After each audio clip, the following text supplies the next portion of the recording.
Hey, what's up? Welcome to this video. So if you know a little bit about me and my story, you will know that there is one person that I've learned a lot from, both directly and then through their books and through their form, and that is MJ DeMarco. MJ DeMarco is a person who's written some of the best business books that I believe there are, best books on entrepreneurship. And it's cool. I got to sit down with him recently for about an hour and ask him a bunch of questions. A lot of people don't know that MJ actually started with web design, with freelancing in his early stages, and that's where he got the skills to go on and do the bigger things that he has done. So if you're interested in MJ, check out the links below this video. But before you do, check out this actual video because MJ has some great advice for you if you're in web design, if you're in those freelancing early day stages, how to do things in a way that you can go on and build bigger and better businesses and reach those big goals that you have. So check out this video and I hope that you find it super valuable. Thanks for having me, Rob.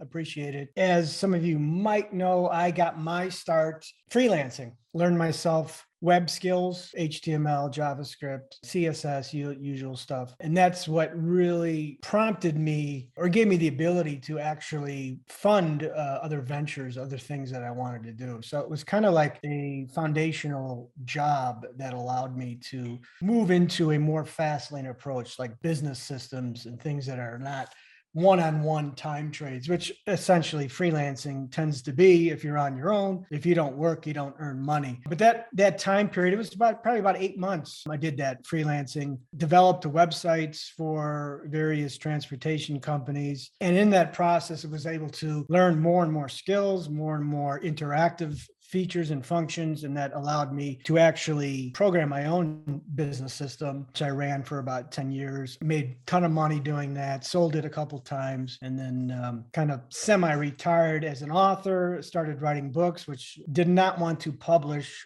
with a publisher. So I started my own publishing company, which has done remarkably well, more so than I had ever expected. The freelancing has been definitely instrumental in getting me started, and surprisingly, it hasn't changed a lot in those years. I still see that as a great opportunity, a great launch pad into bigger and better things. I mean, anytime you go on the internet and you see a website that's poorly designed, especially in local trades, local industries, local dentists, local electricians and whatnot, you just see some really poorly designed websites. So if you can bring those companies into the current age, with perhaps reviews and online scheduling, and a lot of it's just plug and play stuff that you can really charge your premium to companies that, simply are still living in the dark ages and haven't brought their presence up to speed. Yeah, I'm really curious. At the beginning, when you started freelancing, did you have a lot of skills already? Like you knew some code and then you went with what you know, or did you just see a gap and you're like, I'm going to start building these guys' websites. I'll figure it out as I go? No, I did not know how to code when I started that. I actually was just tinkering around and I was like, okay, how do I develop a website? And, it started just like with the old hello world type of thing. And I started picking it up pretty easily. And I started being like, I don't want to say impressed, but like excited about, oh my God, I can do this and I can do that. And, this is up 24 hours a day, 7 days a week while I'm sleeping. So there's an excitement level there for me to learn this. And that's when I had a company see one of my websites and they said, hey, could you do something for us? And I said, yeah, hey, sure. Yeah, no problem. But I only took on jobs that I knew I could do, or I knew I could learn whatever they wanted.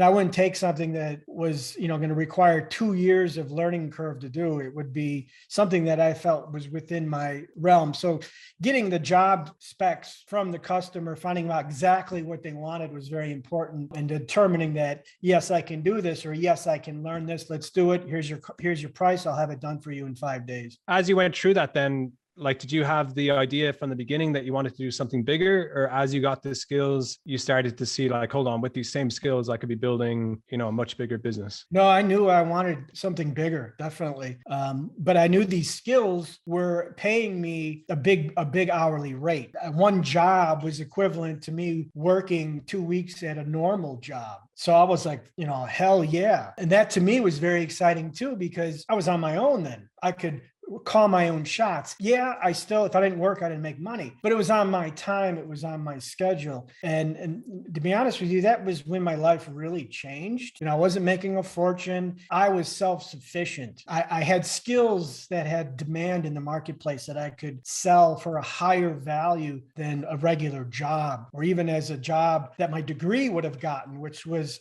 in finance or marketing, making $30,000 a year as a marketing assistant when I can do that in a matter of a month or two, making websites for companies. But I knew that dynamic of, well, if I don't work, I don't make money. So I always had my eye on wanting to do something different as far as, something automated and something that could scale up higher and divest myself from my time. When did you get to the point then that you're like, okay, that's enough for this. I know enough, or I'm now making enough, or the other businesses at this stage that was pretty obvious to me when my web services started making $1,000 a day. And all of a sudden these jobs would come in, or potential jobs. Hey, could you do it? I would just start declining them because I could see the return on my effort into my business system was far more better than trading my time for a job that paid $100 an hour or $250 an hour or whatever it was. So it was a pretty obvious point where it was like, it just doesn't pay me enough to want to